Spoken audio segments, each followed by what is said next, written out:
Joining us today is Ron Ramika. He's a Highland Games athlete. He's a track and field coach and a frequent competitor at the NoFameGames events here in New England, the heavy Scottish athletics. How are you, Ron? Thanks for being here. Good. How are you, Ray? Good, thanks. I've seen you around a lot here and there, and so I wanted to get you on here and do a little basic education for people, if you can, about the events that take place, what you use to do them, what it takes to do them, that kind of thing. What are the So, events that we see out there? I know there's 9 basic ones. Can we run through them a little bit and what people are looking at? yeah, of course, of course. So normally with traditional order, they'll always start with 2 stone throws. Stone Okay. throws are essentially shot put throws. Okay. There's a Braemar stone, which is a heavier shot put than normal, and then a open stone. The Braemar stones are a click above the Olympic shot put weight. So, whenever the guys are throwing it, I usually say they're 6 pounds heavier than Olympic shot put, kind of Uh-huh. puts everybody in perspective of what they're throwing. What are And we that talking has, about there? 6 pounds over what? over the 16-pound Olympic shot. Okay. Uh, Okay. for instance, um, for the Braemar stone, because it's a heavier stone, um, throwing it from a standing throw is harder, essentially. Hmm. So when you hear someone throw a 22-pound stone from a standing throw, they might be able to reverse their feet or switch after they throw it, but that stone is a hard stone to throw. That one tends to be more of a brute strength event. It really does. Okay. Um, so that's usually the first event that you'll see. Right after that, you'll see the open stone. The open stone is one very much like Olympic shot put. You can move through the area as long as you stay within the bounds that they give you. Okay. So just like a shot, they might have a 7 or 8 foot circle you can be inside of. The same thing happens in the Highland Games. I see. Uh, there's a toe board. You can't go over the front or touch the sides of it. Okay. And that is the lighter shot put. So for the female athletes, it's 11 to 12 pounds. For the male athletes, 16 to 17 pounds. I see. Um, so that one could be one where you might rotate or glide or move through to throw it, get more momentum behind it. Okay. So I those are the see. stones, the ones you'll see first. All right. Then they usually go to weight throws. For the weight throws, for the men, they are 56 and 28 pounds. And for the women, they are 28 and 14 pounds. So if we're going off of stones, it's 4 stone for the heaviest for the men and 2 stone heaviest for the women. Okay. Um, Normally, because we like to not break our backs, we'll start with the heavy one first, warm it up. So that way, when we're done with it, we're done with it. We don't got to touch it again. And, So and this is the chain, right? This is the one with the chain attached. you got it. You got Okay. it. So usually it's built like a steel block with lead shot in it. Normally Okay. has about somewhere in the ballpark of 8 to 10 inches of chain, and then a handle that you can grip. Okay. Yeah. Um, the hard part about that event, the heavyweight for distance is what it's called, is when throwing it, it wants to throw you. So it wants to pull you every direction. Yeah. So a lot of times it's learning how to counterbalance it, how to use your body to keep yourself in, lean against it.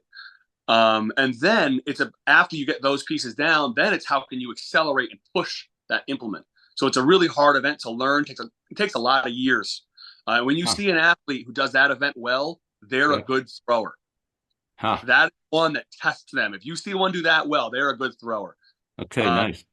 so the heavyweight for distance is the first one. Again, 56 for the men and 28 for the women. And then it goes to the lightweight for distance.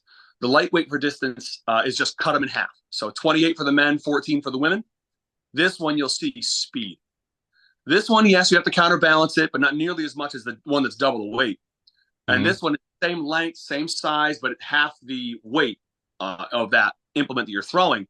So Okay. you'll usually see, because of physics, about twice the distance.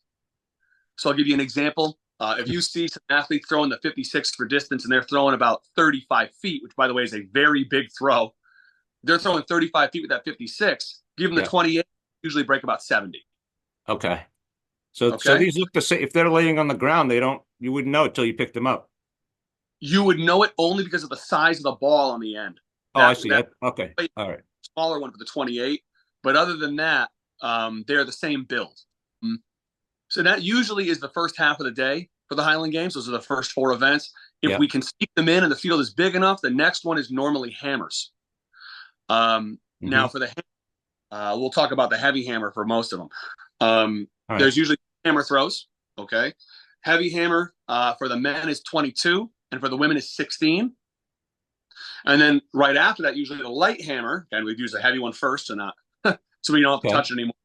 The light hammer for the men is 16, and for the women is 12. All right. So in reality, the women overlap one hammer that the men use. The men throw the 16 as their light, and the women throw I the see. 16 as heavy. Yeah. I'll give you a story about that later. Okay. Okay. Good. So for the hammer throws, that has to be your feet have to be planted until the hammer is released. You can't spin like in the Olympic hammer, Hmm. but you rotate around your head. Normally, Highland athletes treat this like an aggressive golf swing. Their goal is to catch that hammer as high as they can and push down with straight arms to gain a lot of momentum. Basically, use the weight to accelerate itself. Okay. Using gravity, push that weight down, and then after that, they lift as hard as they can, throw it over the back of their left shoulder at their right, and then see how far that weight can go. For the Right. heavy hammer, you'll see ranges for the amateurs. Like for the men, you'll see ranges somewhere around 60 to 90 feet. And for the pros, you'll see 90 to 115. You'll see some huge, huge, huge heavy hammer throws. Wow. Again, the light hammer, because it's for the men 6 pounds lighter, you'll see some pretty increased distances. So, for instance, I usually use a benchmark of, on average, for the AMs, there'll be a 20-foot change between their heavy and light hammer. So, Ray, let's say next week you go in and you throw. If you throw your heavy hammer 50 feet, you're likely to get about 70 in the light hammer. Okay. Add about 20 on top. Now, obviously, you might have some athletes that specialize in one versus the other. They know that event pretty well, and you might see some bigger changes of 30 feet or 35, but that's generally true. Okay. And so the women also have the same two hammers. They have a heavy hammer and a light hammer. For the women, the heavy hammer 16, the light's 12. You can see when you go to those lighter hammers, those lines really start speeding up. People can really get behind them. The Yeah. heavy one, you can pretty much tell it's a little slower. Yeah. There's an athlete named Megan. Megan she grew up in California. She lived over in Vermont for a long time. It's how we knew her from up here. And then she's back in California now. But she is a frequent at a lot of these games. An amazing pro, fantastic thrower. She was a collegiate thrower. And she Oh, holds both of the world records for the women's hammer, heavy and light. is that right? She threw the world record for the heavy hammer at NoFame a couple years ago. And I was there with her. We're chatting about how our throws are going to go. And I just finished my light hammer. Now, I, on average, throw a little over 100 feet in the light hammer. I'm an okay thrower in that event, pretty good at it, but not, insane at it. Right. So I'll throw a little 100 feet. By the end of my season that year, I think I threw about 108 or 109. Megan, that same hammer is her heavy hammer, right? I hand it over, say good luck, throw some big throws, see what you do. That day, it was a season opener for me, and I did okay. I threw about 100 feet, 7.5 inches. Okay? Hmm. 100 feet, 7.5. Megan walks in on her third throw, I believe, threw 100 feet, 8, and set the women's world record. Beat me by a half inch. All right. Like So that. it's really interesting to see when you pass the implements over to some of these stronger pro female athletes, how Right. well they can really put one of these numbers out there. She's an exceptional thrower, a phenom. She's 4-time world champion, but it's This is pretty cool to see some of these transitions. Yeah, this is great, Ron. Really, I'm already gearing up to see to know what I'm looking at more now at the No Fame's coming up in June 15th at Milford, because Yeah, this is what I wanted to do is what am I looking at? Understand it a little bit more, appreciate it more too, of what they're going through to get what they're doing and how they work to get there. And this is great. Truly is. So let's see. Usually by this time in the games, you'd be at lunchtime, right? So Okay. we've done 2 stones, the 2 weights for distance, and the All 2 right. hammers. Up to, And up to 6 to 9. and the So hammers. now, If I can ask a hammer question, sure. uh, handle length the same on all the weights and that kind of thing? It is the same. Okay. If I'm it's about 48 inches Oh, total. So from the bottom of the ball to the top of the end of the handle, about 48 inches. much longer than I That thought. Okay. that can actually be problematic for shorter athletes. That can be rough Yes, because I they can might see not that. have the same angle. So Hmm. usually taller athletes, again, not just because of the angle that they can change, because that ball can go lower to the ground compared to where they're swinging it from, Yeah. but because of longer arms, they're going to get more leverage. Yeah. Right. Usually the taller the athlete in that event, the more advantage they have. Doesn't mean that a short guy can't do it, though. I'm not going to call any short kings out there, but we'll. But I've seen some guys under 5'9" beat me in the hammer by over 20 feet. This is very possible. Okay. So And how tall are you? about 6 feet. Okay. Yep. All right. Um, Thanks. That's good. this is one of those reasons why you don't see or you see a lot of athletes that walk into the hammer and do very very well are usually over 6 feet tall. Okay. Um, Same thing for a lot of the female hammer throwers. Again, not everybody, but Yeah. you'll see a lot of the ones that take to it a bit more naturally are Yeah. taller. Okay. Yeah. So now reach that point in the games. Usually at this point, it's about lunchtime. Yeah. Um, so when lunchtime rolls around, the most people are at the games, the most spectators are there. Everybody's kind of sitting around eating and watching the games. So this Sure. is where they allow these big crowd pleasing events. The only problem with those those 6 distance events that I just mentioned Hmm. is that, don't get me wrong, crowds know what they're looking for.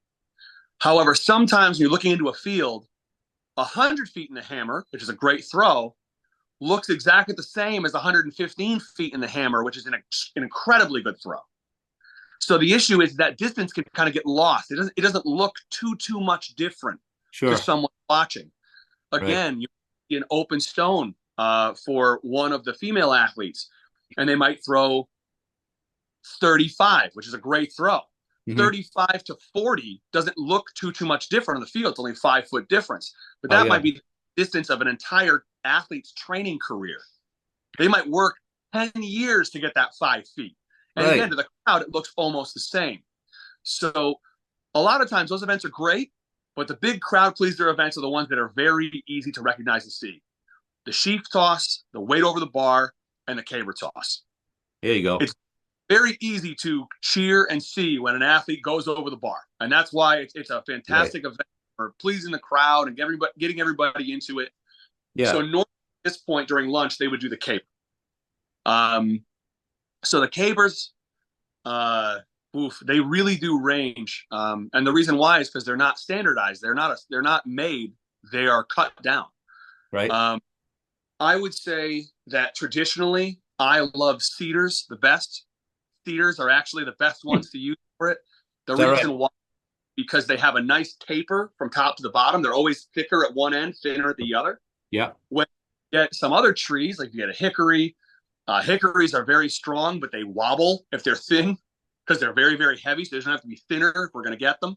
Amazing. Um, but again, depending on the tree type or depending on how heavy that wood is, Yeah. I can give some averages for what you might see. And we'll talk about pro capers the most, I suppose. Um, from what I know of the subject, a lot of times athletic directors, people who are running the games, like to pick a caber that not everyone can throw. And I think that's pretty obvious why. They don't want everyone to just manhandle it, throw it over, and have the whole crowd go, okay, well, any of them can do this. Yeah. What they do is if they have a field of 20 athletes, they'll pick a caber that hopefully only about 5 will be able to flip well.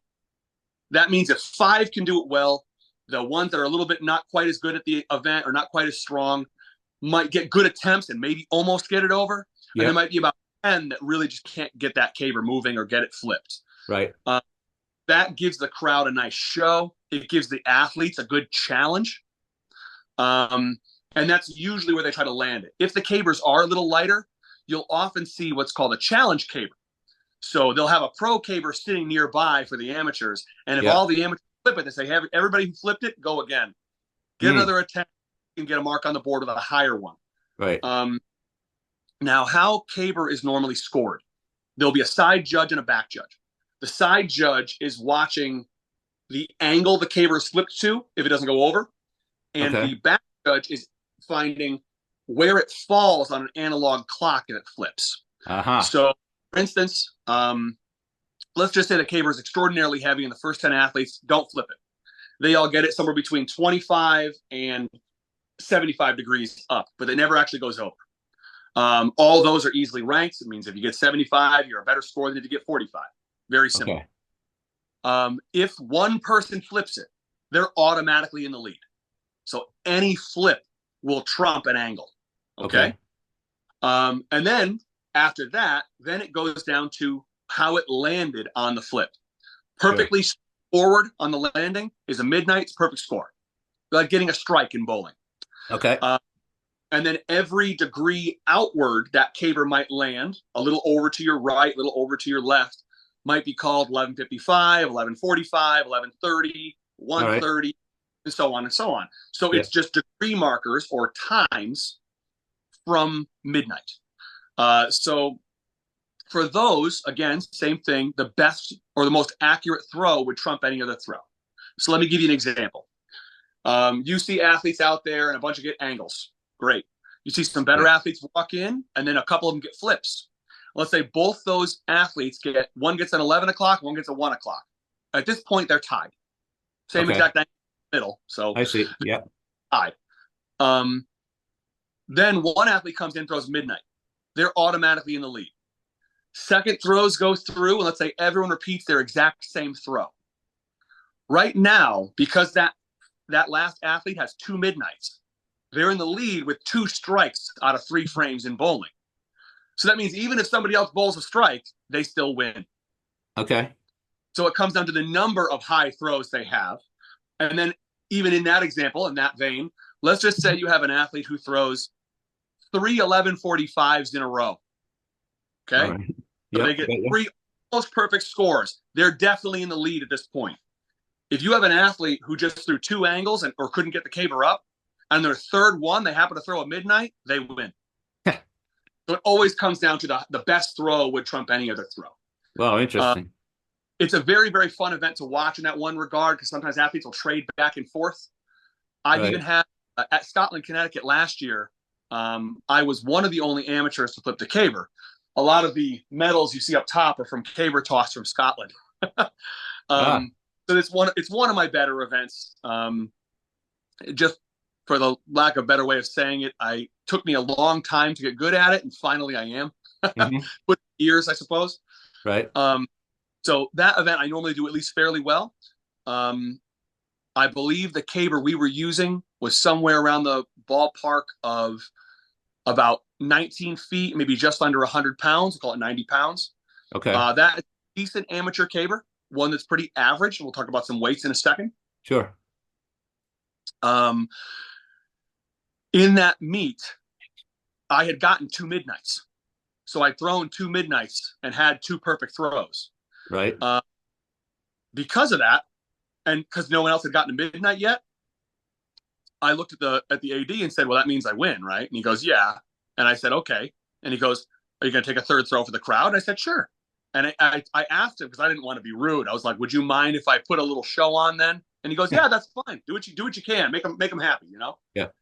And so a lot of pros do this. They taught me this. I'm not going to pretend like I made this up. A lot of pros, a lot of good pros that I know that I grew up with will do something fun or make the caber a little harder for themselves to get that third flip. Okay. And what I chose was, because I knew I was going to, win that event anyway.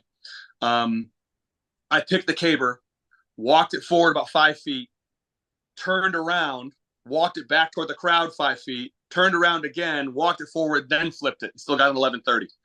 So, wow. So a lot of times, a lot of the very experienced caber tossers, they'll do drills called box drills for training, where almost like they'll do it for agility in soccer. They walk forward 10 feet, sideways 10 feet, backward 10 feet, and then sideways 10 feet, and then go back around the box and then flip the caber. It's a drill to help them feel out the balance of keeping it in their hand, the weight distribution, what happens if you step funny when you move, what happens And not only that, it strengthens the muscles using to hold that caber up. So those types of advanced drills can be fun for some higher end caber throwers, but then they can also make it so you can repeat them in a games once in a great while if you know you're going to win and give the crowd a little show. Right. And if you've got a tape, so the taper you mentioned earlier, the Yeah. taper, you want you've got the taper down, correct? If there's a taper at all, So you've this got the is what bottom. taper of the cape. Remember that the goal first is to flip the caber over. The second one is to flip it for accuracy, to flip it straight forward. Okay. Getting to flip it all in some meets is a huge accomplishment. Sometimes you use some very heavy and very tall cabers. Right. If you think of the mechanics, when you're running forward, you have to take this end, the bottom end of the caber, and throw it over the top end and then get to the other side. So if that bottom end is lighter than the top, the physics of it will make it want to spin around itself and you might get an easy flip. Okay. So I've seen some cabers. We'll give an example. Let's say I had a 100-pound caber that was 20 feet tall. If it had a nice taper to it where it was wider at the top and heavier at the top and a little thinner at the bottom, I might get a flip on that one, maybe one or two flips during a game. If that one was, let's say, manufactured, they don't really have these trees, but let's just say you're able to skive that tree all the way down and it was perfectly even from top to bottom, it would be a far harder caber to flip because more of the weight is in your hands having to be thrown over the top of itself. I see. So much physics in this. My God. A lot of it. So much.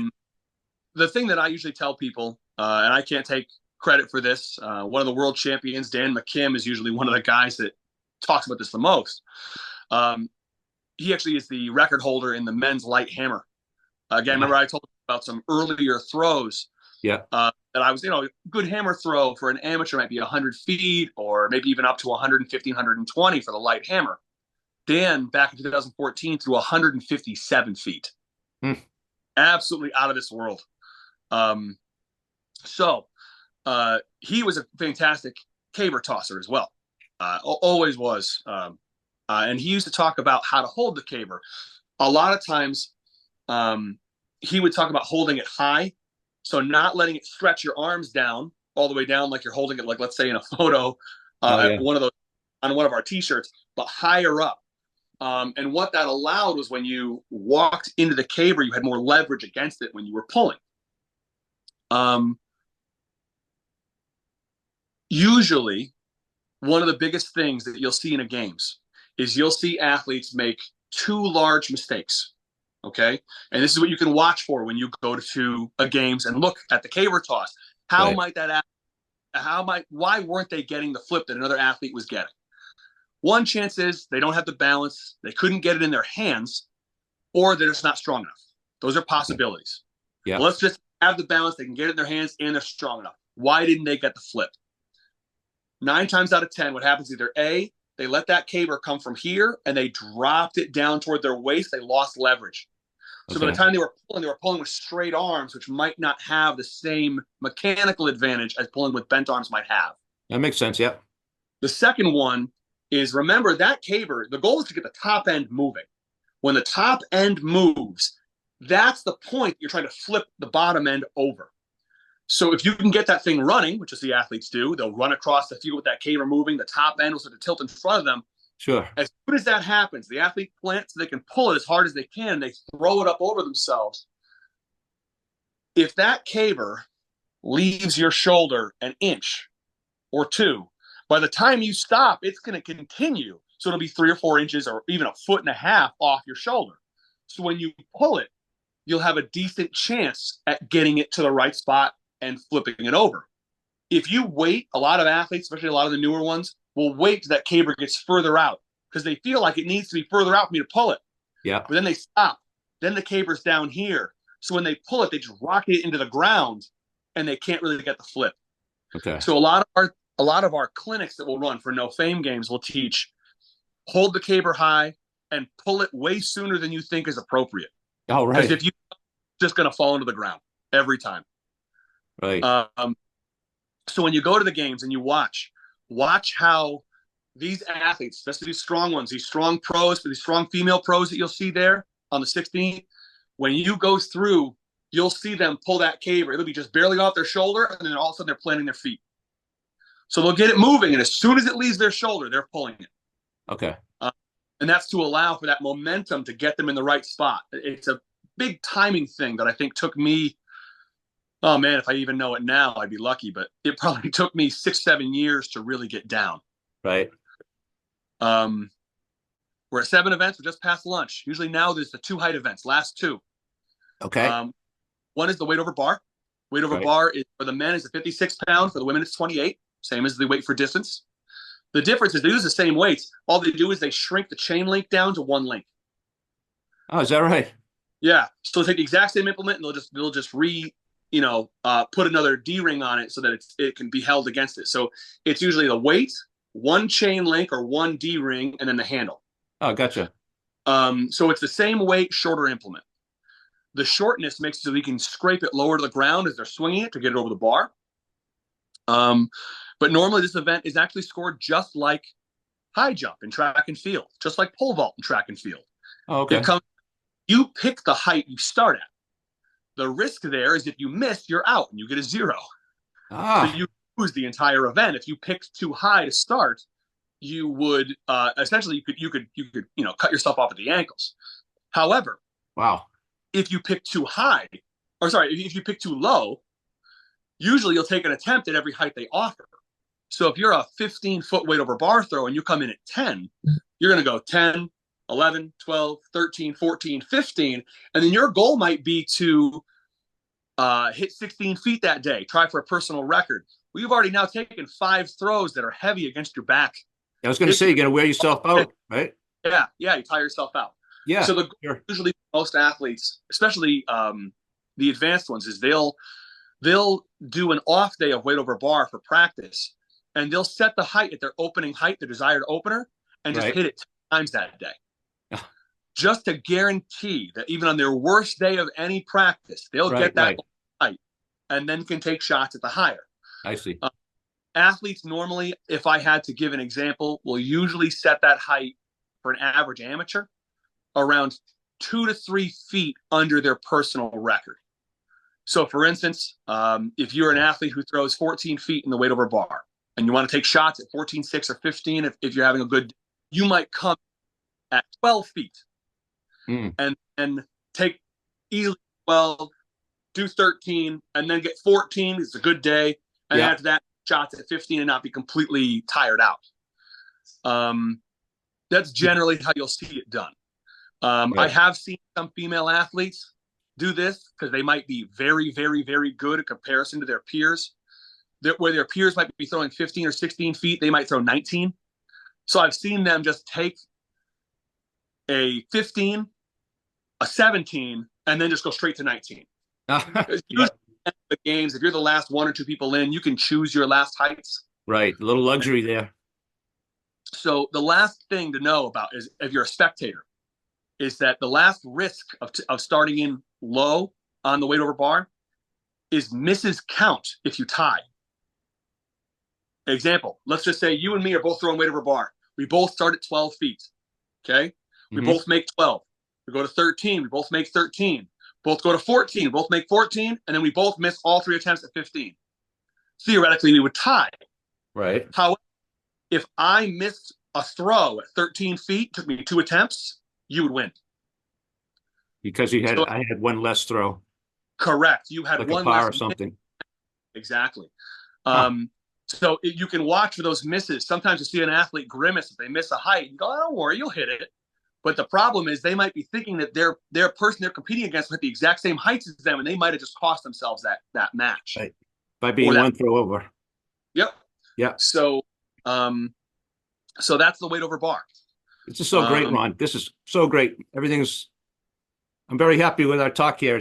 It's so great. Everything I wanted to find out, we're learning so much here. And so let me think. Usually this is the last event of the day. It sometimes can get mixed up a little bit depending. Sometimes they do it a little more toward lunchtime or something like that. But you'll see this event toward the end of the day most times. The sheep toss. So the sheep toss is the only event that wasn't a Scottish event. It was brought, I believe, in the 60s in North America. So it's a North American event. This is one of the reasons why a lot of the international championships, they don't do it. Yes, I only learned this spring. Yeah. Yeah. It's kind of funny. There's a lot of games that happen in New England and the U.S., a couple of them, they would just avoid the sheaf toss altogether because all the Europeans hated it. Huh. Wow. So they just they'd opt out. They wouldn't do that one for that one event. But Right. the sheep toss is a pretty beloved American event. I would say it's a love-hate relationship for a lot of us, unless they're very good at it naturally or put a lot of practice in. Right. Sheep toss for these weights might be changing in the next decade or so, depending on how good athletes get. I'll tell you why in a little bit. But for the amateurs, it is a 10-pound bag for the women and a 16-pound bag for the men.